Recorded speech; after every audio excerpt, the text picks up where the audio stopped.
গোড়াটা কেমন হয়, স্ফীত হয়, বাল্বের মতো মোটা হয়, সেই জন্য এই পাঠ্যক্রমকে বলা হয় বাল্বাস আর্টারিওসাস। আমি এখন যে কথাগুলো তোমাদের কাছ থেকে যদি আর নরমালাইজ করে নেই, বাল্বাস আর্টারিওসাস কার অংশ? অঙ্কীয় মহাধমনীর অংশ। কার অংশ? এবং দেখে আমরা কি বুঝছি, তাহলে ধমনী নিয়ে কথা বলতে গেলে কি আমাদের এখানে কি ভেন্টি বলছে, এখানে ভেন্টিকল থেকে শুরু হয়েছে না, ভেন্টিকল থেকে কিন্তু তাহলে এখানে ধমনী তন্ত্রের কি উৎপত্তি পারবো আমরা এখানে। তাহলে এই ভেন্টিকল থেকে যে ধমনীটা অঙ্কীয় দিকে থাকে তাকে আমরা বলছি কিন্তু অঙ্কীয় মহাধমনী এবং ভেন্টাল আওটা। আর এই আর কথাগুলো আরেকবার বলি, অঙ্কীয় মহাধমনীর গোড়াটা কেমন হয়, স্ফীত বা বাল্বের মতো, সেটাকে আমরা বলছি কিন্তু বাল্বাস আর্টারিওসাস। এবং তো সবাই বুঝছি। এখন দেখ, আমার তো বিমা যখন আমরা কেটে যখন করছিলাম বলছিলেন এই পাশে চারটা ফুলকা, এই পাশে চারটা ফুলকা, ফুলকা থাকে কয়টা? 8টা। তাহলে ফুলকাগুলো কেমন ভাবে কাউন্ট করব?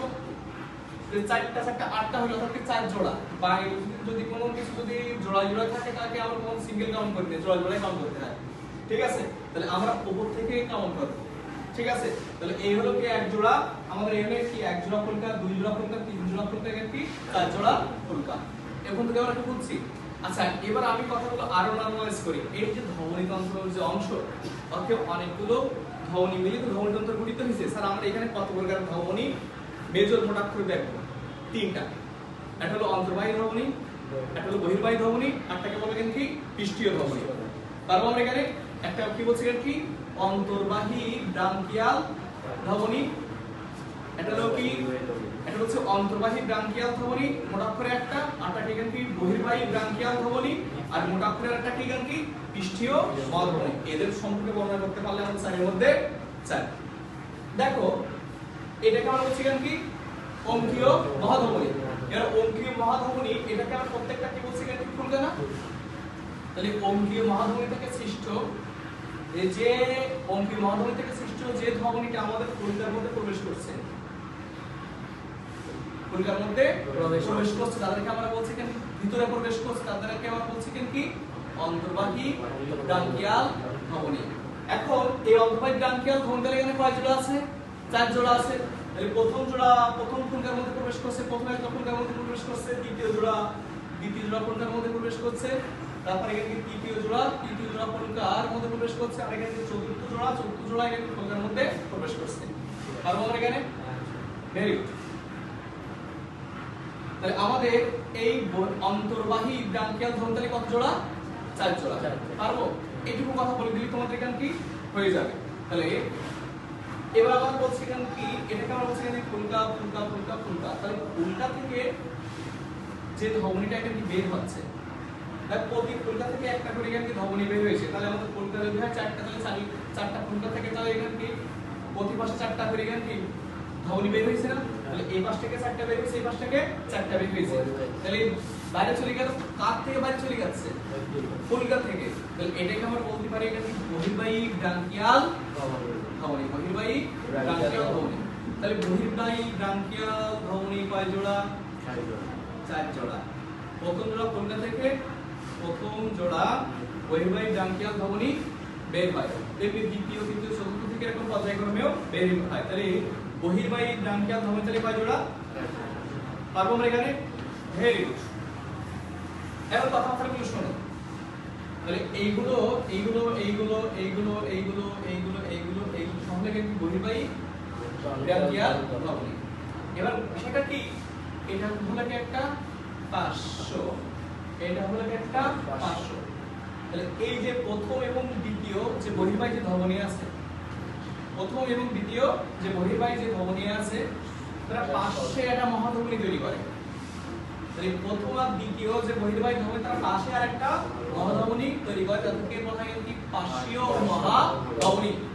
তাহলে পার্শ্বকে আমরা বায়োলজিক্যাল বিষয়টি বলি কি ল্যাটারাল, কি বলা হয়?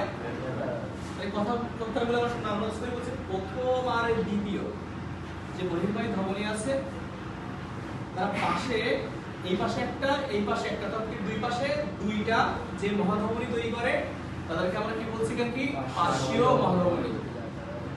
এই পার্শ্বীয় মহাধমনী যখন করে, তখন কি কারা তৈরি করলো? প্রথম এবং দ্বিতীয় মহাধমনী তৈরি করলো। পরবর্তী তৃতীয় আর এই চতুর্থ যে বহির্বাহী ব্রাঙ্কিয়াল ধমনী আছে, ওরা প্রথমে নিজেরাই মিলিত হয়। দেখ, প্রথমে ওরা কি নিজেরাই মিলিত হইল, এবার ওরা প্রথমে নিজেরা মিলিত হয়ে তারপর কার সাথে মিলিত হয়, এই ল্যাটারাল এর সাথে বা পার্শ্বীয় মহাধমনির সাথে এরা মিলিত হয় কি যুক্ত হয়। কিন্তু কথা আরো ক্লিয়ার করি, কিন্তু পার্শ্বীয় মহাধমনী তৈরি করলো তারা প্রথম বহির্বাহী ধমনী আর এই দ্বিতীয় বহির্বাহী ব্রাঙ্কিয়াল ধমনী, ওরা তৈরি করলো কি তৈরি করলো, পার্শ্বীয় মহাধমনী তৈরি করলো। কিন্তু ওদের সাথে যুক্ত হলো কারা, 3 নম্বর আর 4 নম্বর। কিন্তু কেমন করে যুক্ত হলো, 3 এবং 4 নম্বর নিজেরাই আগে যুক্ত হয়েছে, নিজেরাই যুক্ত হয়ে পরবর্তীতে কি পার্শ্বীয় মহাধমনীর সাথে বা ল্যাটারাল লেওয়াটার সাথে কি যুক্ত হয়েছে। তারপর এটা আমরা এবং একদম ক্রিস্টাল ক্লিয়ার না। আচ্ছা এখন দেখো তাহলে আমাদের অন্তর্বাহীও শেষ, বহির্বাহীও শেষ, তাই তো? বহির্বাহী কি হলো, কি তৈরি করলে কি পার্শ্বীয় মহাধমনী তৈরি করলো। আচ্ছা আমাদের সব জায়গায় তো রক্ত নিয়ে যেতে হবে, মাথার দিকে রক্ত নিয়ে যেতে হবে না? তাহলে এটাকে আমরা বলছি একটা পার্শ্বীয় মহাধমনী। এই কালার কোড দিকে বোঝো, এটা একটা পার্শ্বীয় মহাধমনী। এটা সামনের দিকে অগ্রসর হয়ে, ভালোই বোঝো, এটাকে আমরা বলছি সামনের দিকে। তাহলে একটা পার্শ্বীয় মহাধমনী, একটা পার্শ্বীয় মহাধমনী সামনের দিকে অগ্রসর হয়ে যারা মস্তিষ্কের দিকে রক্ত নিয়ে যায়, কোন দিকে রক্ত নিয়ে যায়, মস্তিষ্কের দিকে রক্ত নিয়ে যায়, তখন সেই ধমনীর নাম কি হয়, ক্যারোটিড আর্টারি। কি হয়, এই ক্যারোটিড তাহলে কি সম্পর্কিত, ক্যারোটিড তাহলে মাথা। তাহলে আমরা কি বলছি, একটা পার্শ্বীয় মহাধমনী, একটা পার্শ্বীয় মহাধমনী সামনের দিকে অগ্রসর হয়ে, কোন দিকে, সামনের দিকে অগ্রসর হয়ে যারা মস্তিষ্কে রক্ত নিয়ে যায়, কোন দিকে রক্ত নিয়ে যাবে, মস্তিষ্কে রক্ত নিয়ে যায়, তাদেরকে আমরা কি বলছি, কি ক্যারোটিড আর্টারি। এই কনসেপ্ট ক্লিয়ার? তাহলে স্যার বুঝলাম সবই। তাহলে এই পার্শ্বীয় মহাধমনী সামনের দিকে যুক্ত হয়ে কোন দিকে রক্ত নিয়ে যাচ্ছে, মস্তিষ্কের দিকে রক্ত নিয়ে যাচ্ছে বলে এই দুইটার নাম আমরা কি বলছি, ক্যারোটিড আর্টারি। স্যার তাহলে পিছন দিকে যুক্ত করে দিলে তাহলে কি হবে, বিলিয়ন ডলার হচ্ছেন না? তাহলে দেখ, তাহলে আবার এই পার্শ্বীয় মহাধমনী এরা যখন এই পিছন দিকে, অর্থাৎ কি এইটা যদি হয় একটা রুই মাছ, এই মাছখানে কি আছে মেরুদণ্ড না, মেরুদণ্ডের এই নিচ দিয়ে একদম লেজ বরাবর, তাহলে একটা পার্শ্বীয়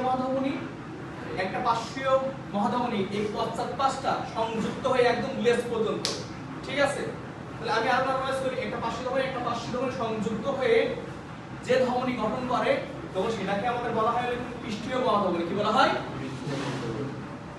আমি এখান থেকে 3টা কথা বলি, একটা পার্শ্বীয় ধমনী, একটা পার্শ্বীয় মহাধমনী, একটা পার্শ্বীয় মহাধমনী যখন সামনের দিকে যুক্ত হয়ে মস্তিষ্কের দিকে রক্ত নিয়ে যায়, তো সেটাকে আমরা বলছি কি ক্যারোটিড আর্টারি।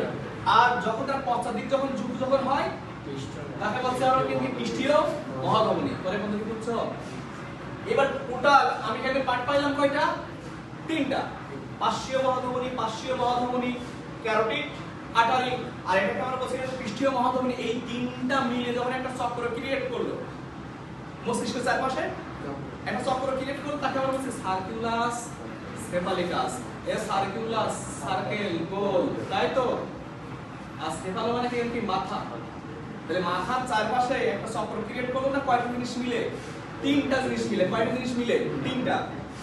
পার্শ্বীয় মহাধমনী, ক্যারোটিড আর্টারি, আর এটাকে বলছে কি পৃষ্ঠীয় মহাধমনী মিলে মাথার চারপাশে একটা রাউন্ড, একটা ডিম্বাকার একটা বৃত্ত ক্রিয়েট করলো না, ধমনীগুলো মিলে, সেটাকে আমরা বলছি সার্কুলাস সেফালিকাস। কি বলছিলাম কি, আর কথা কি বুঝছো? এটাকে আমরা বলছিলাম কি সার্কুলাস সেফালিকাস। এই সার্কুলাস আমি আরো নরমালাইজ করতে পারি, তাহলে সার্কুলাস সেফালিকাসকে আমরা কয়টা ভাগ করতে পারি, কি বলতে পারবো বলতো? সার্কুলাস সেফালিকাসের তাহলে অংশ তাহলে কয়টা, 3টা। ভেরি গুড, কয়টা, 3টা। এটাকে আমরা বলছি ক্যারোটিড আর্টারি, এটাকে আমরা বলছি কিন্তু পৃষ্ঠীয় মহাধমনী, আর দুই পাশে কি আছে এর কি একদম পানির মতন না? ক্লিয়ার হইছে? এখন বিষয়টা খেয়াল করো, এটাকে বলছি আমরা পৃষ্ঠীয় মহাধমনী। পৃষ্ঠীয় মহাধমনী কোন পর্যন্ত চলে গেছে, লেজ পর্যন্ত। যখন চলে যখন কি তারা অনেকগুলো শাখা প্রশাখায় বিভক্ত হয়ে গেছে, তারা কি হয়ে গেছে, এখান কি বিভক্ত হয়ে গেছে। তাহলে আমরা কি বলছি, এই পৃষ্ঠীয় মহাধমনী এই মেরুদণ্ডের নিচ দিয়ে কোন পর্যন্ত বিস্তৃত, একদম লেজ পর্যন্ত যখন বিস্তৃত হয়ে গেছে, তারা বিভিন্ন জায়গায় রক্ত সাপ্লাই দিয়েছে এই ধমনীগুলো। তখন কোন জায়গায় তারা রক্ত সাপ্লাই দিছে, তখন ক্ষেত্র বিশেষ নামগুলো গায়েব হয়ে গেছে। ক্ষেত্র বিশেষ নামগুলো ভিন্ন হয় না? আমি তো বারবার বলি, তোমরা যখন এখানে যখন বাসায় যখন ছিলে তোমার নাম ধরে ডাকবে, তাও সন্তান তোমরা। আর তোমরা যখন এখানে যখন আজ পর্যন্ত পরিচয় লাগে তোমরা ছাত্রছাত্রী, তাই না? ক্ষেত্র বিশেষ পাত্র বিশেষ নামগুলো কি হয় পরিবর্তন হয়। তাহলে আমরা কি বলছি এই পৃষ্ঠীয় মহাধমনী ও কোন কোন জায়গায় রক্ত নিয়ে গেছে সেই সেই জায়গায় তার নামকরণ হয়েছে এখানে আমরা মিলাই। তাহলে পৃষ্ঠীয় মহাধমনী যখন অনেকগুলো শাখা প্রশাখায় যখন অনেকগুলো জায়গায় যখন রক্তগুলো নিয়ে যায় লেস একদম লেস পর্যন্ত যে জায়গায় রক্ত নিয়ে যায় তার নামকরণগুলো কেমন ভাবে হয়েছে। তাহলে এই পৃষ্ঠীয় মহাধমনী যদি লেজ যদি রক্ত নিয়ে যায় কোথায় লেজে মনে করে এটা হলো লেস একদম লেস পর্যন্ত যদি রক্ত নিয়ে যায় তখন আমরা বলছি এখানে কর্ডাল ধমনী। তাহলে কর্ডাল মানে কি লেস। এখন বলো সে যদি কোথায় রক্ত নিয়ে যাবে মনে করলাম এটা লাগে একটা ওদের বৃক্ক, তাহলে যদি ওদের বৃক্কে যদি রক্ত নিয়ে যায় তখন তাদেরকে আমরা বলছি রেনাল ধমনী। তারপরে 2 মাসের চারপাশে কি দেহগ্রাসী আছে না, তাহলে এই প্যারাইটাল মানে কি প্যারাই মানে কি প্যারা মানে কি গ্রাসী, তাই তো। তাহলে দেহগ্রাসীরে যারা রক্ত নিয়ে যাবে যে সকল ধমনী, তাহলে মহাধমনীর যে অংশটা পৃষ্ঠীয় মহাধমনীর যে অংশটা কোথায় রক্ত নিয়ে যাবে দেহগ্রাসীরে তাকে আমরা বলছি কি প্যারাইটাল। পরবর্তীতে আছে এখানে কি ইলিয়াক ধমনী। ইলিয়াক মানে কি এখানে কি আমাদের এই শ্রোণী বা ভাষা বাংলা নিতম্ব বা এই শ্রোণী এখানে একটা অস্থি আছে তাকে বলা হয় ইলিয়াক। কি বলা হয় তাহলে ইলিয়াকে যারা ইলিয়াক বলতে তাহলে আমরা কি বলছি কি শ্রোণী। তাহলে রুই মাছের ক্ষেত্রে তাহলে শ্রোণীতে কি থাকে শ্রোণী পাখনা থাকে। তাহলে আমি নরমালাইজ করতে পারি যারা শ্রোণী পাখনাতে যারা রক্ত নিয়ে যাবে তাদেরকে আমরা বলছি কি ইলিয়াক ধমনী। সাবক্লাভিয়ান কি বলছি কি সাবক্লাভিয়ান ধমনী। তাহলে সাব মানে কি নিচে, সাব মানে কি নিচে, সাব মানে কি নিচে। এই অস্থিটাকে বলা হয় হলো ক্লাভিকল কমন নাম। মেয়েদের ক্ষেত্রে কি বিউটিফুল আর ছেলেদের ক্ষেত্রে কি কলার বোন। কালার ধরবি না আকম হাসান ঠিক আছে এটাকে কি বলা হয় কলার বোন, তাই তো। তাহলে এই এর নিচে কি আমাদের বুক না, তাই তো। তাহলে বক্ষ অঞ্চল, তাহলে রুই মাছের ক্ষেত্রে বক্ষ অঞ্চল কি থাকে বক্ষ পাখনা থাকে না। তাহলে নরমালাইজ করি তাহলে যারা বক্ষ পাখনার দিকে রক্ত পরিবহন করবে যে সকল ধমনী তাদেরকে আমরা কি বলছি কি সাবক্লাভিয়ান ধমনী। পারবো এখানে 6 এর মধ্যে এখান থেকে বেশি বলছে সিলিয়াকো মেসেন্টারিক ধমনী। তাহলে মেসো মানে কি মাঝে, এই ইন্ট্রন মানে কি ইন্ট্রন মানে পরিপাক, ইন্ট্রন মানে কি পরিপাক। Very good. তাহলে ইন্ট্রন মানে কি পরিপাক। আচ্ছা পরিপাকের সাথে আমাদের যারা যুক্ত গ্রন্থি এবং নালী মিলে কি বলা হয় পরিপাক তন্ত্র। পরিপাক নালী এবং গ্রন্থি মিলে কি হয় পরিপাক তন্ত্র। তাহলে পরিপাক তন্ত্রের অংশ তাহলে এখানে আমরা কি বলতে পারি কথার কথা। আচ্ছা পরিপাক নালীর মধ্যে কি তাহলে কি থাকতে পারে পাকস্থলী, ক্ষুদ্রান্ত, বৃহদান্ত, তাই তো। তাহলে এইগুলোই তো তাহলে আমরা নরমালাইজ করতে পারি যারা পাকস্থলী, ক্ষুদ্রান্ত, বৃহদান্ত যারা রক্ত পরিবহন করবে, তাই তো তাদেরকে আমরা বলবো এটাকে সিলিয়াকো মেসেন্টারিক ধমনী। পারা যাবে কিন্তু রিভিশন দিয়ে দেব। অনেকগুলো ধমনী মিলে কি তৈরি হয় ধমনী তন্ত্র। আমি তোমাদের কাছে একটা মোটা দাগে কোয়েশ্চেন রাখছিলাম যে রুই মাছের ধমনী তন্ত্র তাহলে কার থেকে তৈরি হয় স্যার এখানে কি ভেন্ট্রিকল থেকে তৈরি হয়, তাই না। ভেন্ট্রিকল থেকে যে ধমনীটা তৈরি হলো, তাই না, একদম এই জায়গা থেকে একদম এই জায়গা পর্যন্ত তার গোড়া থেকে অংশটাকে চওড়া, সেই ধমনীটাকে আমরা কি বলছি এখানে কি অঙ্কীয় মহাধমনী। তাহলে অঙ্কীয় মহাধমনীর গোড়াটা যখন চওড়া যখন হয় তখন সেইটুকু নামটাই হলো কি এখানে কি বালবাস আর্টারিওসাস। এইগুলো আমরা পারছি না। তারপরে এই অঙ্কীয় মহাধমনী অর্থাৎ কি ভেন্ট্রাল অ্যাওর্টা থেকে যে ধমনীগুলো সৃষ্টি হয়ে আমাদের ফুলকার মধ্যে প্রবেশ করলো, প্রতি 4 জোড়া ফুলকার মধ্যে প্রবেশ করলো, তখন সেই ধমনীগুলোকে আমরা বলছি এখানে কি অন্তর্বাহী ব্রাঙ্কিয়াল ধমনী। ঠিক আছে। তাহলে ফুলকা যদি এখানে 4 জোড়া হয় তাহলে অন্তর্বাহী ব্রাঙ্কিয়াল ধমনীর 4 জোড়া নরমালাইজ। এখন তাদের থেকে এই তাহলে আমরা বলছি এই পরবর্তীতে ফুলকা থেকে প্রতি পাশে আমাদের প্রতি ফুলকা থেকে একটা করে যে ধমনীটা বাইরে চলে গেল অর্থাৎ কি বের হয়ে গেল সেটাকে বলছে বহির্বাহী ব্রাঙ্কিয়াল ধমনী। এই বহির্বাহী ব্রাঙ্কিয়াল ধমনী কয় জোড়া এখানে কি 4 জোড়া। তারপর আমরা বলছি এই বহির্বাহী যে ধমনীগুলো আছে এই পাশে 4টা আছে এই পাশে 4টা আছে, তাহলে প্রথম যে দুইটা আছে ওরা তো লেটার, ওরা মিলে কি তৈরি করলো এই পাশে একটা এই পাশে একটা পার্শ্বীয় মহাধমনী তৈরি করলো। বলছে ঠিক আছে বড় ভাইয়ের তো পার্শ্বীয় মহাধমনী তৈরি যখন করছে তাহলে আমরা ওদের সাথে যোগ দেব, ঠিক আছে। এবার সেই কথা তাহলে আমাদের এই যে পার্শ্বীয় ধমনী পার্শ্বীয় মহাধমনী কাজ তৈরি করলো প্রথম এবং দ্বিতীয় বহির্বাহী ব্রাঙ্কিয়াল ধমনী তৈরি করলো। বলছে ঠিক আছে আমরা তো ছোট ভাই তাহলে আমরা ঘাড়ে ঘাড় মিলাই চলে যাব, ঠিক আছে, কারণ আমরা প্রথমে কাজ করি নাই, এখন সুফল যেহেতু নেবো তাহলে কাঁধে কাঁধ মিলাই যাও। তো এরা বলছে ঠিক আছে আমরা গল্প করি না, বলছে ঠিক আছে আমি তুমি কাঁধে কাঁধ মিলাই অর্থাৎ কি ওই 3 এবং 4 নম্বর দেহার আমি আগে কি করছে নিজেরাই যুক্ত হয়ে গেছে ভয়টা আছে তো, পরবর্তীতে কি হইলো ওই যে পার্শ্বীয় মহাধমনির সাথে যুক্ত হয়েছে। তাহলে নরমালাইজ কি এরা তো সরাসরি তৈরি করলো, আর পরবর্তীতে তৃতীয় এবং চতুর্থ এরা যে পার্শ্বীয় যে মহাধমনী এরা প্রথমে যুক্ত হয়, তাই তো সরি বলছি কেন এই তৃতীয় এবং চতুর্থ এই যে বহির্বাহী যে ব্রাঙ্কিয়াল ধমনী এরা প্রথমে যুক্ত হয়, তারপরে একটা পার্শ্বীয় মহাধমনির সাথে এরা যুক্ত হয়। পারা গেল? তাহলে পার্শ্বীয় মহাধমনী তাহলে কয়টা তৈরি হলো এখানে কি দুইটা তৈরি হলো। আচ্ছা এই পার্শ্বীয় মহাধমনী যখন দুই মাসের মাথার দিকে যারা মানে দুইটা মিলিত হয়ে যারা দুই মাসের মাথার দিকে রক্ত পরিবহন করে তখন সেই ধমনীর নাম কি হয় এখানে ক্যারোটিড আর্টারি। এবার সামনের দিকে যদি যুক্ত হয় তাহলে পিছনের দিকেও যুক্ত হবে, মানে একদম জোড়ায় কাজ। তাহলে পিছনের দিকে যারা যুক্ত হইলো, যুক্ত হয়ে যে ধমনীটা ক্রিয়েট করতে তাকে আমরা বলছি কি পৃষ্ঠীয়